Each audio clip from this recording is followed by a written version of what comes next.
పండుగను సైనికులకు అంకితమిచ్చిన ప్రధాని నరేంద్ర మోదీ వరుసగా మూడో దీపావళిని జవాన్లతో కలిసి జరుపుకున్నారు. హిమాచల్ ప్రదేశ్ కిన్నౌర్ జిల్లా సుమ్డోకు వెళ్లిన ఆయన ఐటీబీపీ, సైన్యం, డోగ్రా స్క్వాడ్స్ కు చెందిన జవాన్లతో కలిసి పండుగ జరుపుకున్నారు. జవాన్లకు దీపావళి శుభాకాంక్షలు చెప్పి మిఠాయిలు తినిపించారు. 2014లో ప్రధాని బాధ్యతలు చేపట్టిన నరేంద్ర మోదీ ఆ ఏడాది దీపావళిని సియాచిన్లో జవాన్లతో కలిసి జరుపుకున్నారు. 2015లో పంజాబ్లోని సరిహద్దు ప్రాంతానికి వెళ్లి సైన్యంతో కలిసి వెలుగుల పండుగను జరుపుకున్నారు.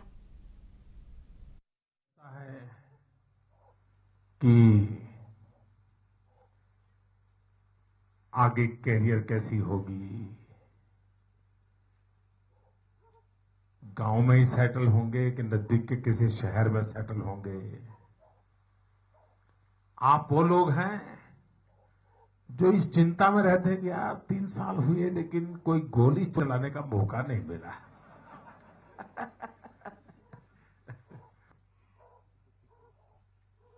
दुश्मन से भिड़ने का अवसर नहीं आया, यही दिमाग में रहता है आपके।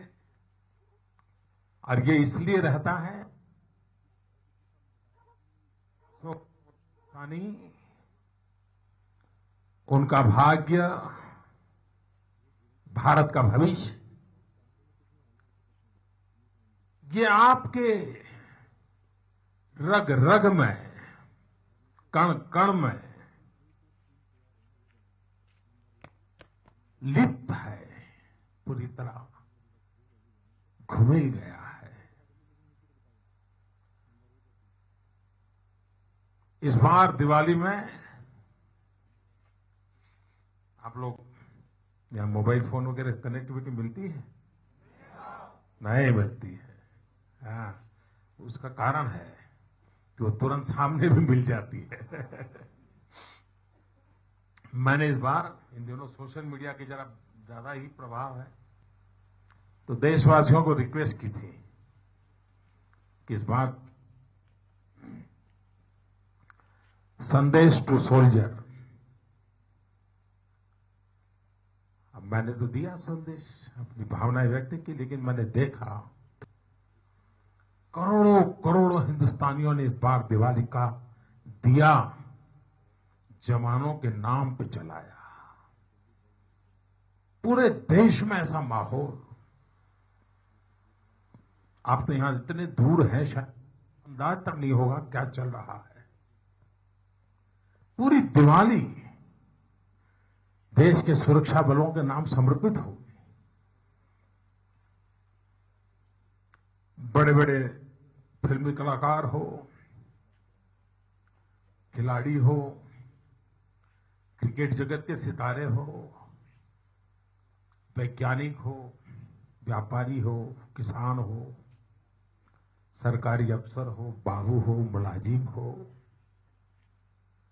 राजनेता हो, मंत्री हो, प्रधानमंत्री हो, स्थानीय काम करने वाला संतरी हो, सब कोई, हर एक के दिल दिमाग में जब दिया जला रहा था तो आपका चेहरा उसको दिखाई दे रहा था। पूरे देश में देशभक्ति का जज्बा, और इन दिनों जब जब सेना को, सुरक्षा बलों को, चाहे आईटीबीपी के लोग हो, चाहे कोस्ट गार्ड के हो, सीआरपीएफ के हो, बीएसएफ के हो,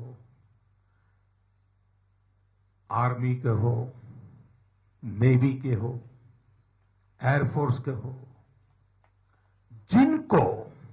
जिनको जहां भी देश के लिए कुछ कर गुजरने का मौका मिला, देश का सीना तन जाए ऐसा करके दिखाया।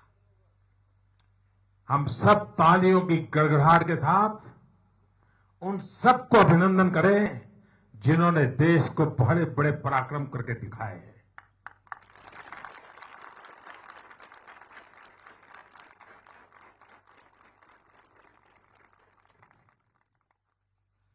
जिन्होंने शहादत मोली है वो तो देश के लिए अमर हुए हैं, उनके परिवारों ने भी बलिदान दिया है। और ये जिम्मेवारी 125 करोड़ देशवासियों की है। जब मैं चुनाव लड़ रहा था, जब भारतीय जनता पार्टी ने 13 सितंबर को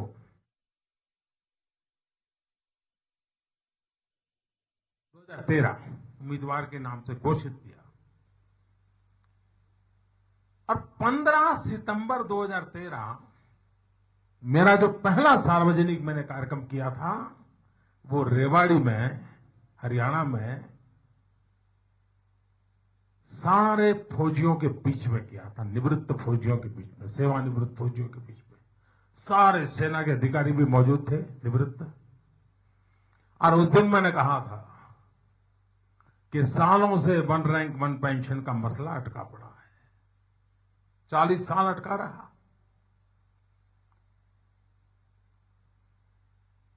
और जो सरकार में बैठे थे वो पता भी नहीं था कि है क्या चीज। बड़ा दुर्भाग्य देखिए, कुछ लोगों को लगा कि ओआरओपी नहीं आएगा तो शायद फौज के लोग हमारे खिलाफ कुछ कर देंगे। जो निवृत्त हैं वो अगर मैदान में उतर गए तो चुनाव तो हमारा गया समझो। तो उन्होंने क्या किया, 500 करोड़ रुपया बजट में डाल दिया। उनको लगा कि ये 500 करोड़ से गाड़ी चल जाएगी। अच्छा, मुझे भी लगा चलो भाई इन्होंने 500 करोड़ दिया, हो सकता है 1000 करोड़ होगा। लेकिन जब मैं प्रधानमंत्री बना और मैंने पहला काम किया, लाओ भाई मुझे काम करना है, तो सारी सरकार की नींद उड़ गई। क्योंकि मामला 200-500 करोड़ का नहीं था, 10,000 करोड़ का था। तो मैंने फौज के लोगों से रिक्वेस्ट की, मैंने कहा भाई मैंने तो वादा किया है, मुझे पूरा करना है। एक किस्त में तो देना ही सरकार की ताकत ही नहीं है। अगर आपको इतराज ना हो तो 4 किस्त में कर दे। फौज के लोगों ने मेरी बात मान ली और 4 किस्त में उसकी सबको पैसे उनके घर मनी पहुंच जाएंगे। पहली किस्त पहुंच चुकी, करीब 5,500 करोड़ रुपए दे चुके हैं। 1 रैंक 1 पेंशन मेरे जीवन का सपना था जिसको मैंने पूरा किया। मेरा वादा था, उस वादे को मैंने किया है।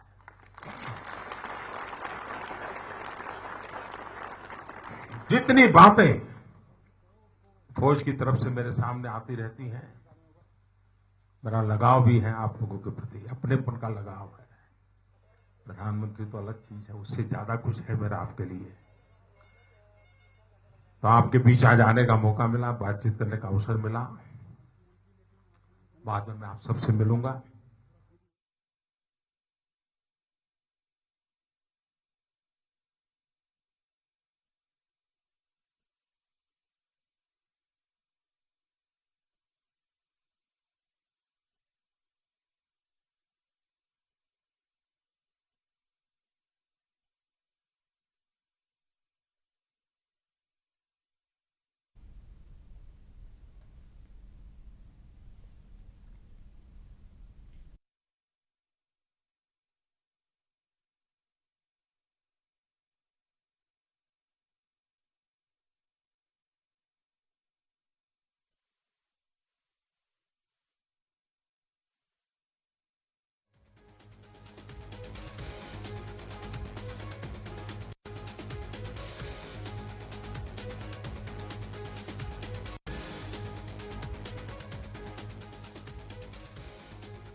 माता की, भारत माता की। आप में से कौन बुलाएगा?